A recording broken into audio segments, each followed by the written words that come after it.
Photo finie, je vous présente Mach 5, l'émission des sports à sensation. D'aucuns me taxeront de fou, mais personne n'osera me traiter de faible. Et Mach 5, c'est maintenant.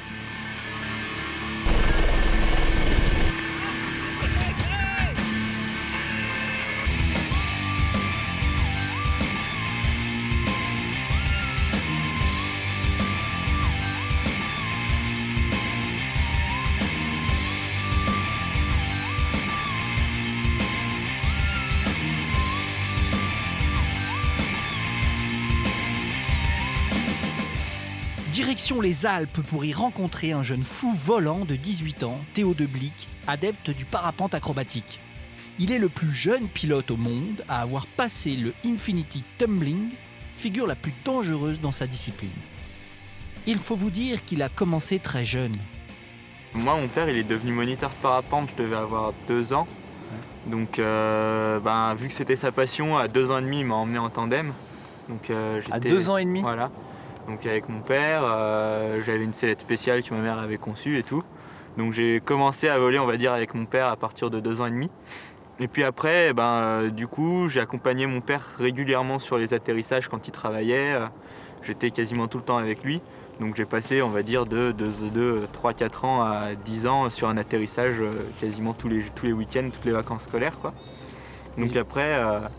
j'ai commencé le gonflage, donc ce qu'on appelle la pente-école, c'est-à-dire apprendre à gonfler son parapente à l'âge de 6 ans, avec mon père du coup. C'était des petites voiles ? Voilà, ouais, j'avais une petite voile, c'était une vieille voile, un peu style parachute en fait. C'était vraiment très très vieux, mais c'était adapté en fait à mon poids parce qu'il n'y a pas normalement d'aile vraiment adaptée au poids d'enfant de 6 ans, quoi. Ouais, j'imagine, ouais. Et donc là, j'ai fait du gonflage de 6 à 12 ans. Parce que la législation en France autorise de voler tout seul, ça avec l'aide d'un moniteur à partir donc de 12 ans. Et à 12 ans, mon père m'a fait voler sur le site d'Alvar-les-Bains, qui était là où on habitait, qui est donc dans une station de ski sur les Belles Donnes. Et donc ça a commencé vraiment à 12 ans où j'ai vraiment volé tout seul. Donc là, c'était encore pire, j'ai passé vraiment encore plus de temps sur les décollages, les atterrissages. J'ai fait que ça pendant maintenant 6 ans, ça fait 6 ans que je fais que ça. Et donc à 14 ans, je me suis mis à la voltige, donc ce qu'on appelle le freestyle ou les figures en gros. Et depuis cet âge-là, en fait, je me suis entraîné tous les jours quasiment. Chaque vol, je travaillais, je voyage un peu, je fais un peu de compétition, j'ai des sponsors et c'est devenu vraiment quasiment presque un métier depuis que j'ai 14 ans, quoi.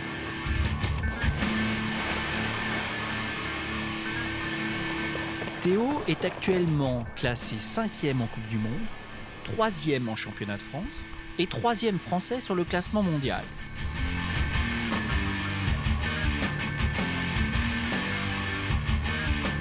Avec près de 450 heures de vol par an, Théo a un bel avenir devant lui, surtout que champion du monde en titre par équipe, la France est très bien représentée dans cette discipline extrême. Pour pratiquer le parapente acrobatique, il faut surtout ne pas être frileux. La première sensation qui ressort, c'est l'adrénaline qu'on a pendant, avant et après. C'est des décharges qu'on a vraiment... Ouais, c'est jouissif, quoi. T'arrives, t'es vraiment à fond, tu poses, t'as les doigts qui picotent, enfin, t'es vraiment... C'est super cool, quoi.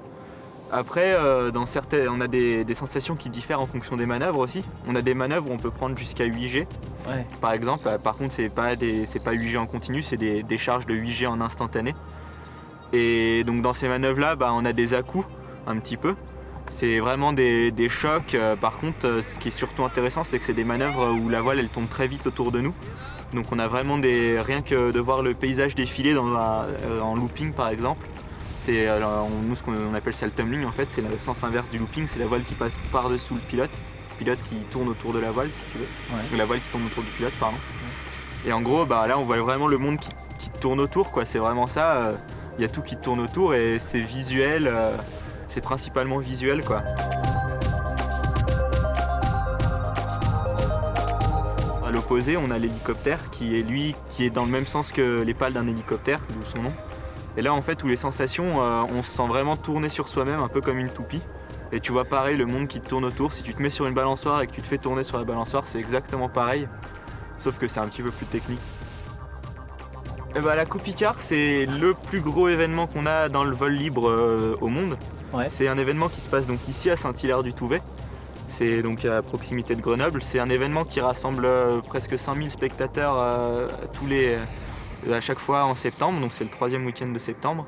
C'est un énorme événement, c'est un événement où tous les parapentistes du monde se regroupent en général pour échanger, pour par exemple les marques viennent faire leur publicité, montrent les nouveaux prototypes qui vont sortir pour la saison d'après, montrent aussi les voiles qui sont sortis la saison dernière et qui n'ont pas été trop vus par les autres pilotes ou qui viennent de sortir.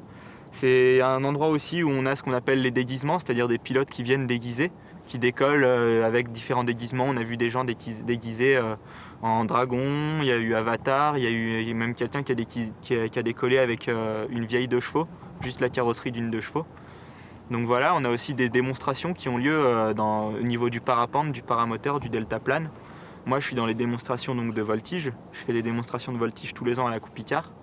Mais on a aussi des démonstrations de deltaplane, donc acrobatique, on a du paramoteur aussi. Ouais. On a de l'avion freestyle qui vient aussi, on a des shooters, du free fly, de la wingsuit. On a aussi Yves Rossi qui est venu, l'homme à réaction. D'accord.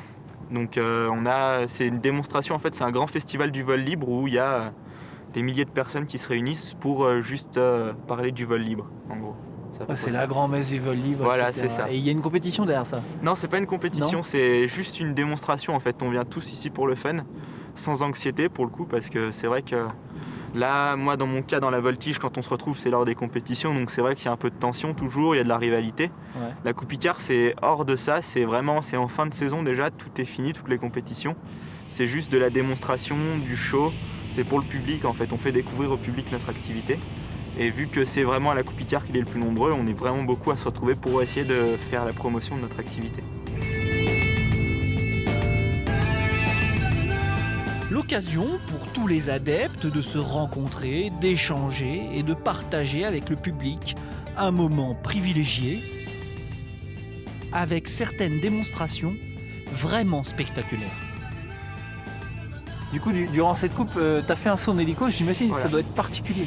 Ouais, le saut en hélico, c'est quelque chose qui est quand même réservé à un pilote qui a un bon niveau. Parce que c'est vraiment en fait quelque chose où on va sauter de l'hélico. Et en fait, le problème d'un hélico, donc, c'est que ça crée énormément de turbulences, justement, de par ses pales en fait. Et on va sauter de l'hélico, la voile, elle va rentrer dans les turbulences de l'hélicoptère, elle va avoir des actions vraiment étranges qu'il faut pouvoir anticiper et maîtriser.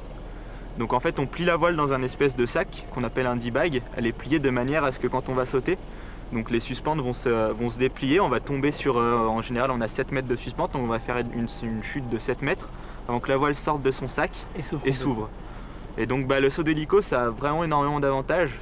Ça permet de sauter haut déjà, parce qu'un hélico, même s'il n'y a pas les conditions suffisantes pour monter en parapente, l'hélico il va monter, il te largue.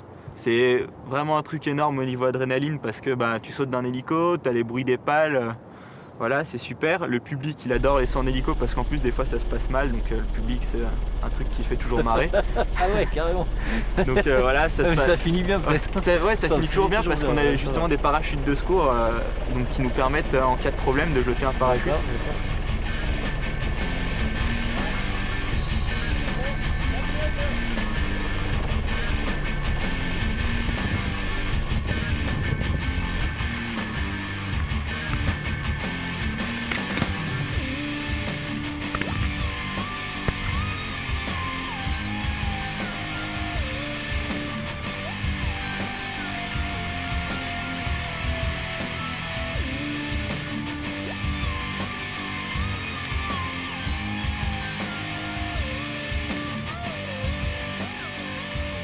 Ce qui est intéressant, c'est justement de se dire, là, ce matin, je vais voler. Et en plus, ce sera mon métier, quoi. C'est-à-dire qu'en allant voler, je gagne mon salaire. Donc c'est le principe d'une démonstration d'ailleurs. Quand on va faire un show, en général, on a un retour financier.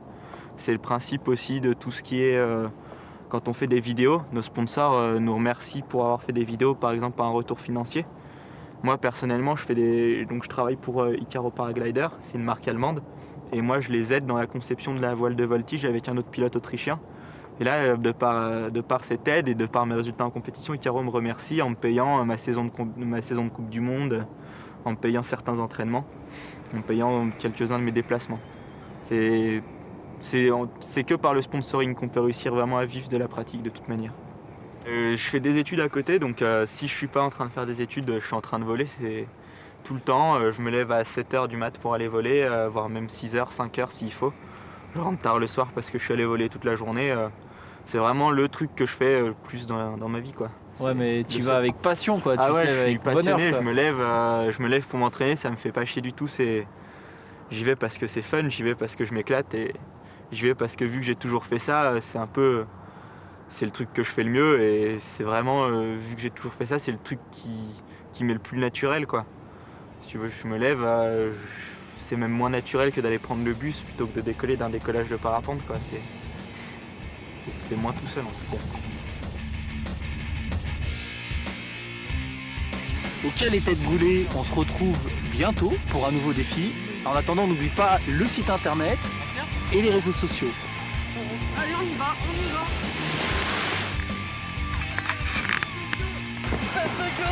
Allez, cours!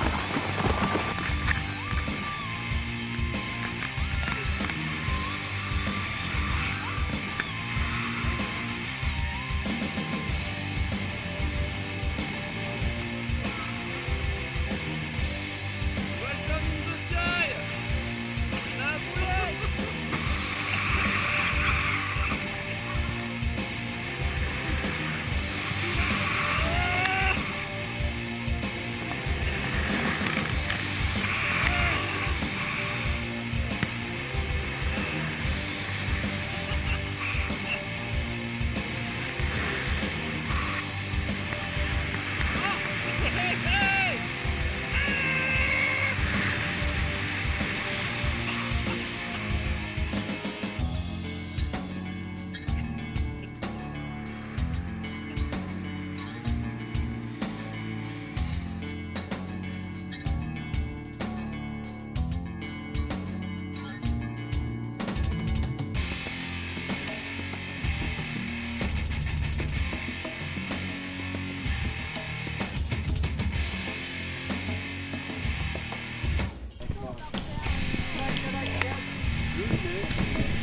D'aucuns me taxeront de fou, mais personne n'osera me traiter de faible.